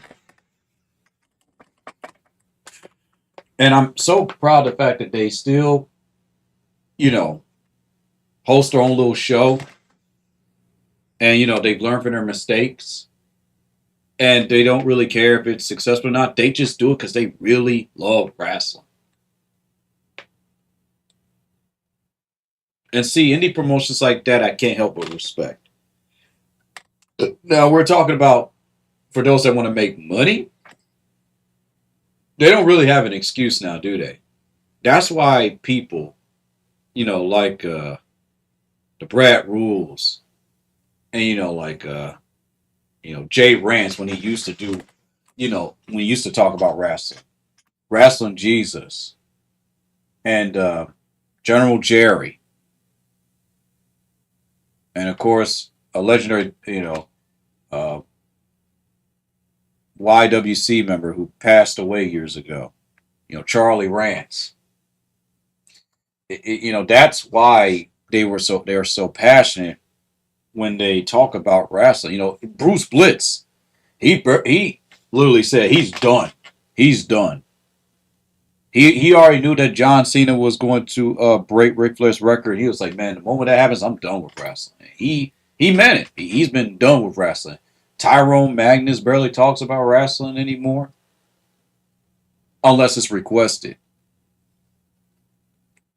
So, and there's really not anything people can say because Ric Flair gave the okay. Ric Flair said, hey man, this is great. What did they do? Oh, they have him be an 18-time champion now. They kind of went a little bit overboard. Like, okay, he beat Ric Flair's record. Okay, that's cool. Then he wins again. WWE, man, I tell you, their politics are just as bad as AEW's.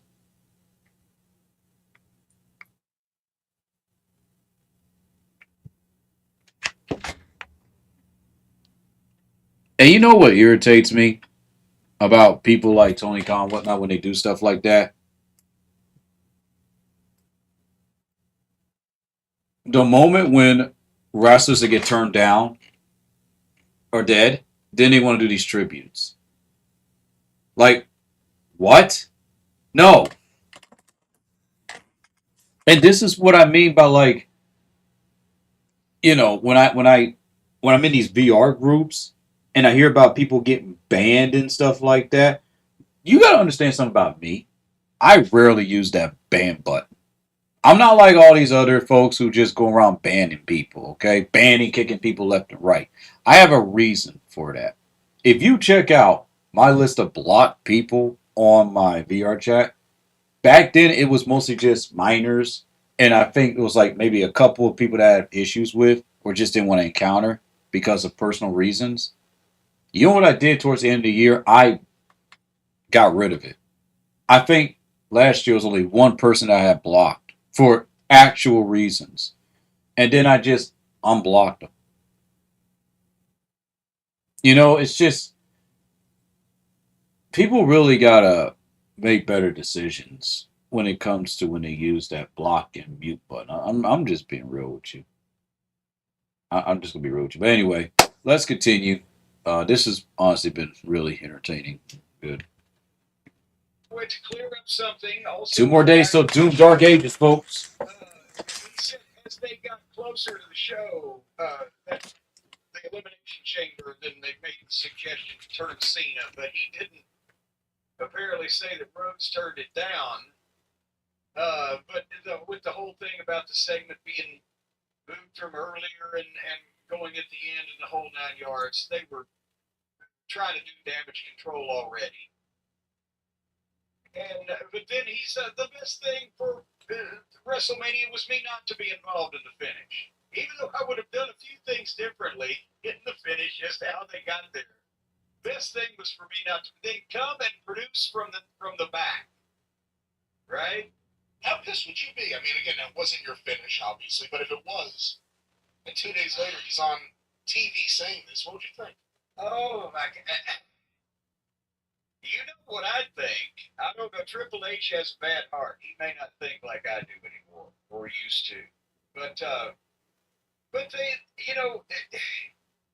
that was the thing. They were obviously trying to figure out how to kind of get out. And John Cena obviously realized also that it needed to be about him and not about The Rock because he had the opportunity to say pretty much anything he wanted to say that it wasn't fuck.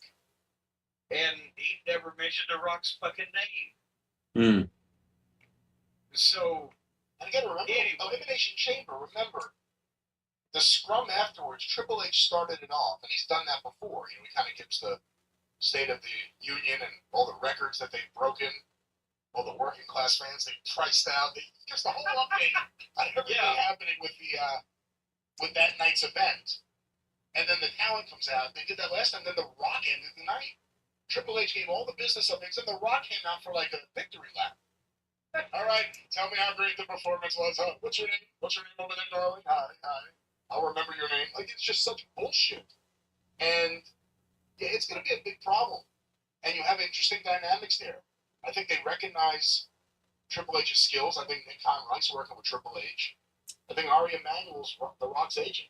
And he's made a lot of money with The Rock for the last 20 years. And, you know, his daughter, I believe, is working. I believe his daughter, wasn't she Bruce Pritchard's assistant for a while? So that's Ari's daughter. Now what? Someone told me that Ari Emanuel's daughter was Bruce Pritchard's assistant for at least a while. So the point is, Lord, you might have a, you know. Was that business, or was it, you know, when he's in ill health and she had to like clip his fingernails and wipe his butt and everything? No, I told you years ago. Someone I know, it's his story to tell, but so I won't say his name. But he had a meeting with Kevin Dunn, and Kevin Dunn was cutting his toenails in the meeting. Disgusting. That is, you know, everything you say about him, that's disgusting. Yes, disgusting. Rude, just a rude, disgusting guy. But The Rock and all this, you know, again, WrestleMania was not the greatest, and you can't blame The Rock for the whole card. But you could blame him for the main event of night 2. And the excuse of, I don't think the final boss was needed. I called Cody and Cena and said, I don't think I'm needed. What the fuck? What is that? It almost seems like it was a pressure campaign without saying it, actually. Now, you better call them and tell them you do need me. You better... Well, and also, I think they probably made it clear to him that they didn't need whatever his original idea was, and so he just kind of drifted off. See, that sucks for Triple H. He has 2 people in The Rock and Gewurz who are chomping at the bit to replace him and do what he's doing. And they can't do it any better. Not to say he's perfect. They can't. I'll take Triple H over The Rock and Gewurz every day of the week. And I'll take what they're doing the 99% of the other time of the year over the 1% when Rock shows up and does whatever Rock does. That's whatever Rock does, exactly. The story. Like the last 5 years, every wintertime Cody's life is just filled with disappointment. Sadly. Tony did this to me, and fucking Brandy's upset about Tony, and okay, I'm not gonna get the belt, and okay, The Rock's return every year. I tore my back. Oh my God. It's true. He kicked Maria Ospinskaya in the shins back in the 40s. You know, you bring up Triple H not mentioning The Rock in the Hall of Fame. When The Rock was putting over people in that 3-way match, he didn't mention Punk. And Punk went on TV and did that interview calling him out for his bullshit. You know, it's almost it makes you stressed, Brian. Yep. It makes you stressed. It could give you anxiety. Could give you the nervous heebie-jeebies. Keep you from sleeping at night. All the things going on, the backstage intrigue, the drama, the dramedy, the wonder, and the mystery. It's enough to just drive anybody into just complete crackdown. I wish that we had something that could help us out with that, Brian, don't you? There's no way. Well, There is you know no what that way. means? Make it cheerful. We're positive. A positive new friend to tell everyone about, and it is something that we're really excited about. It's almost a perfect fit for what we do here. Our new friends from Louisville, Kentucky, at Cornbread Hemp. That's exactly right. You know what? I got an ad for y'all. Sega vs. Capcom: The Next Level, which is a fan game, now has 2 new characters. Axel from Streets of Rage and Batsu from Rival Schools. So, and it's free. It's free. So just type it in and find a link, and there you go. Have fun with that. I'm checking out some gameplay right now, and it looks pretty cool.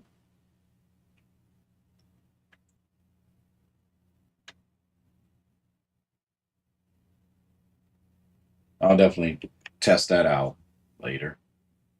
I mean, again, like I said before, it's a fighting game. And I guess the next characters are going to be someone from Alien vs. Predator, I believe, and from Jet Set Radio.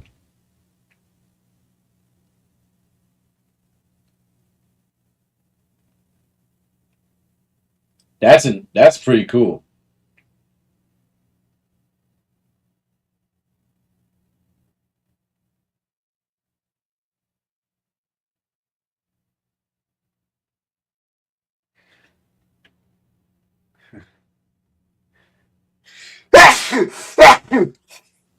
Look.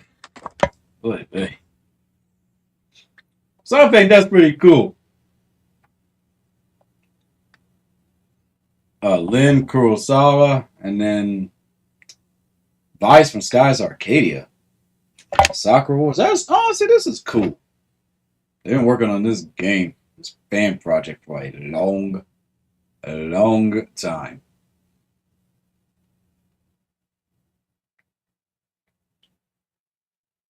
It started off back in 2021. And I'm still surprised that Sega wasn't like, shut this down. So, good on Sega. Ugh. This not only fits in with what we do, but if you fit in with them, then what we do will be even better for you. I'd like to call in some of my friends and my neighbors and my fellow Kentuckians here from Louisville, Kentucky, to help us all out in Kentuckians. times of strife or strife in today's modern environment, which sucks. So we all need some relaxation, better all those things to make you feel better, but with no synthetics and no dirty chemicals going on. All the natural, clean, science. Oh, I love the word. Natural. Cornbread hemp. And you'll say, corn? Now, wait a minute. I will neither confirm nor deny that I've decided to bring happiness onto the world under an assumed name. These cornbread hemp people are just fine over there. I have nothing to do. Will you admit here on the air that you are a secret investor? That you may be one of the owners of this corn company from Louisville, Kentucky? Something fishy's going on here. Statements about that right now just because the KFC people have deserted Louisville, Kentucky for different environs, and the time is right for another company to take over the world based right here in the Derby City. I might or might not. What is everyone's obsession with wanting to take over the world? I just never understood that. What is the obsession with so that? identified with corn here in the state. What is this on their website? Senior Vice President Marketing, H. Featherbottom. Hey, come on now. Is Hotchkiss taking a job behind my back? I didn't know anything about that. I swear I didn't. But I'll tell you what, folks, that I do know. If you go to cornbreadhemp.com right now, and I think everybody pretty much knows how to spell all those words, cornbreadhemp.com, Oh, of course. you are going to see a plethora, a cornucopia of CBD and THC products, the likes of which we did not even know existed until we were introduced to these fine folks. Because you may have heard some CBD spots in the past. Yeah, rub this on or take that capsule. But this cornbread hemp stock, this roster of products is varied and amazing. And the packaging alone tells you that they mean business, because this is, I mean, you can't find stuff in a modern pharmacy packaged in such a professional way that gives you all the details. I just subscribed to the newsletter. Such as, for example, the berry CBD gummies. Each gummy contains only 8 calories, only 2 grams of sugar. That's minute. Huh. But these things will make you feel and make you relaxed, make you feel better, make you sleep better. Or the THC gummies. They still only got 8 calories if you're watching your waistline. But they also have seltzers. Brian, as a matter of fact, did you balm yourself today? Were you using the soothing balm on your various aches and pains, your sore spots, the joints and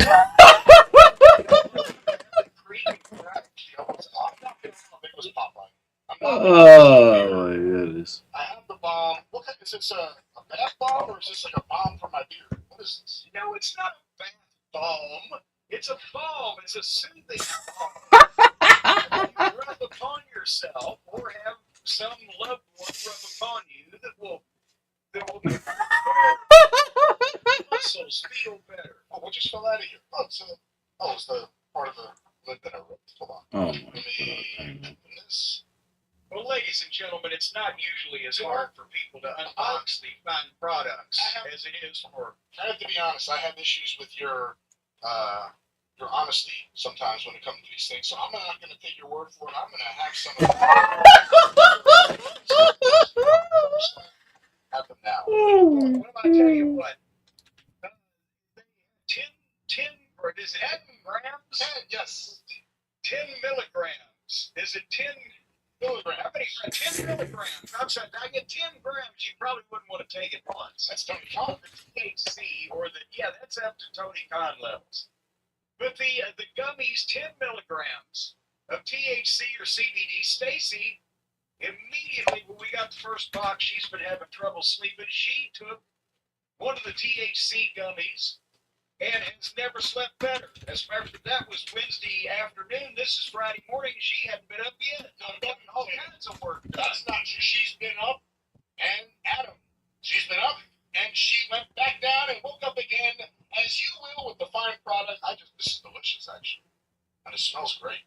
And also, they have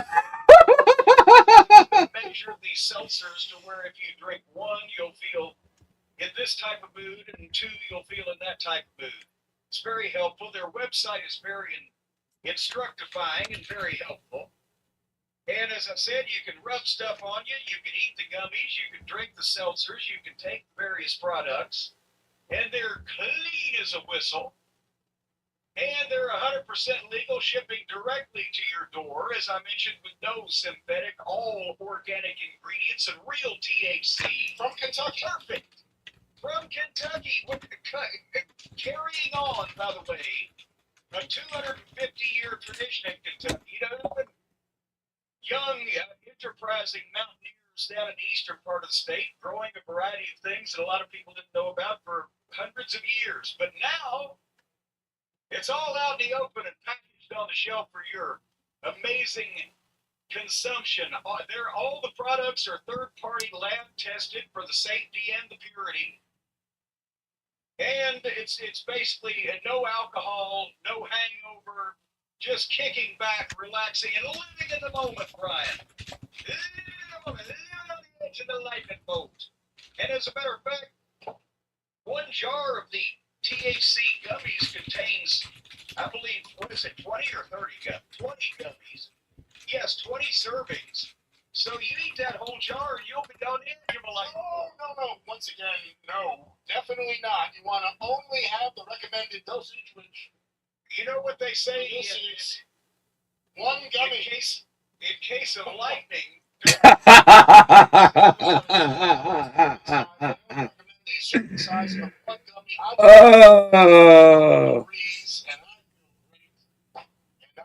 Oh my goodness. You still look like hell, though. You may feel great, but see, they make that cornbread hit. Oh, this is over on the other side of Louisville, Kentucky, from where I am, they make no representation that any of their products will make you look better. There's nothing they can do about that. But if you want to feel better about how you look, boy, I'll tell you what, a lot of you need to. Then go to Cornbread Hemp, and because they're our new friends, Brian, work for you. And if something is what you need, no matter what, cornbreadhemp.com. They stopped caring and started talking about cornbread. Oh man. Oh my goodness. Mm.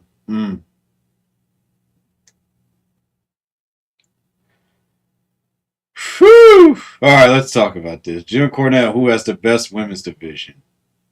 Ooh, okay. Now this is more opinionated, but let's see what he has to say.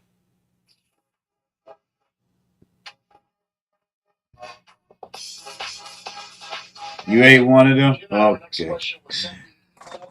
Well, what was it like, Jeremy? Who do you think got the better women's division right now? Is it AEW or WWE? I don't know. I think they're both good. Yeah, have a nice day. I'll set this bomb off in front of you. Oh, yeah, I'm sorry, but it's the WWE. I mean, even though I think that, again, All the women's divisions are too numerous because it shouldn't be 50-50. It's ridiculous to think that. But of the really professional, accomplished, attractions in women's wrestling, the WWE has most of them, do they not? That's true.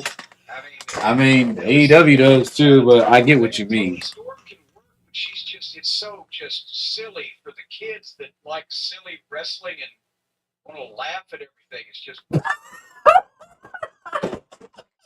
He's got a point. He's got a point.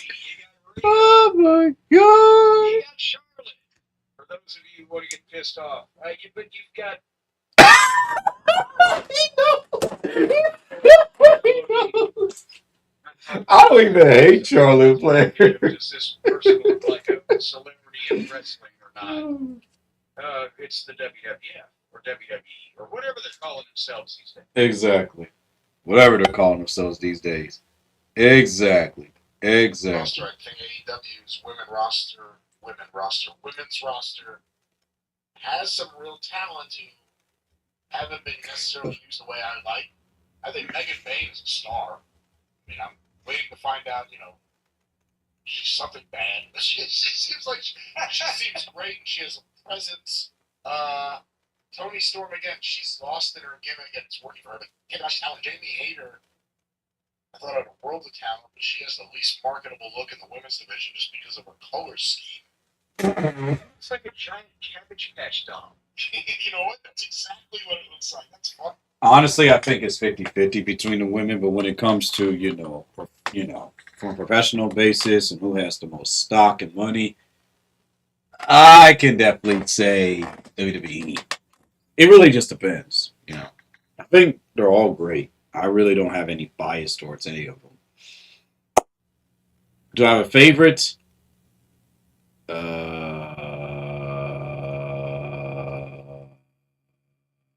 Get back with me on that maybe next time. So, I got 4 minutes left. Do y'all have any questions for me? I know we talked a lot about wrestling and all that stuff. And this was an unexpected stream. And I know I said there's not going to be a stream tomorrow, didn't I? And I surprised y'all, didn't I? I surprised y'all. And it's all because of the writing from WWE. I was like, you know what? Nah.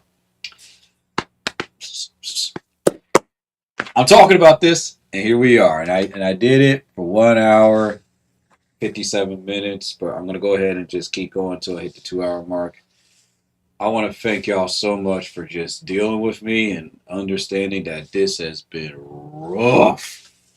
It's just been a rough weekend and a rough time. And I'm still like healing from it. It's going to take me a while to heal from it because I swear, if I have to deal with one more death of a wrestler or just someone that I grew up with when I was a kid, I may need to just see a psychiatrist at this point. Forget therapist. Therapist is great, but I may need to see a psychiatrist because this is not good for me mentally. Like if it just happens all of a sudden, like I understand like after like a year or so, and then I hear about, but it's like it just happens so suddenly. It's like.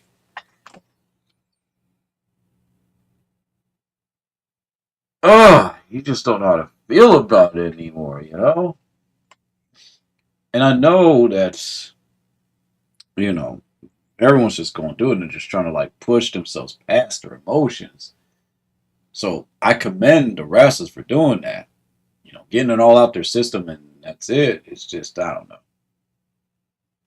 But I know that AEW TNA, you best believe they're going to give Sabu that tribute. I know JCW, they're going to show WWE how they should have done a tribute.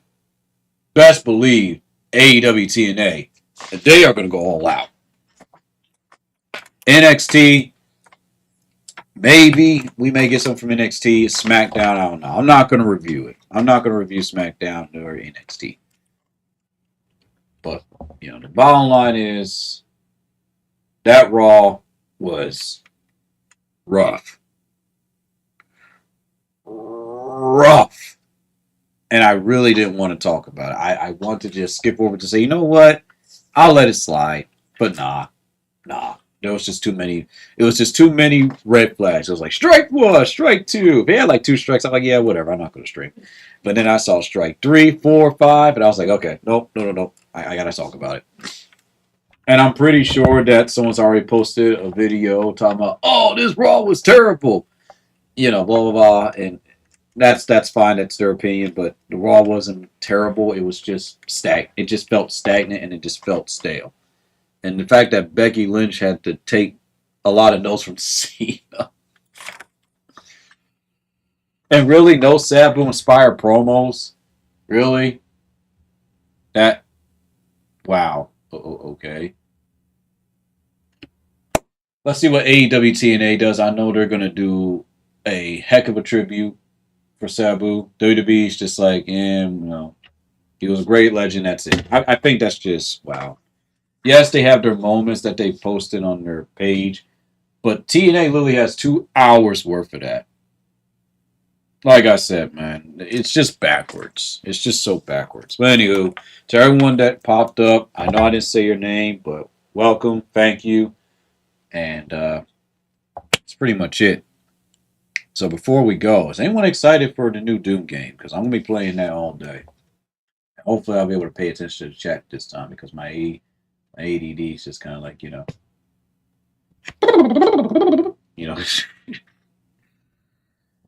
Ooh, boy, vey, boy, vey. It's just been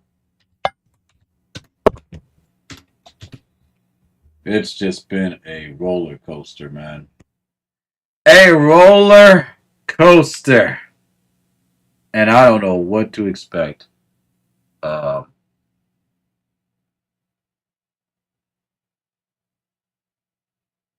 this coming, no, for the rest of this day, I really don't.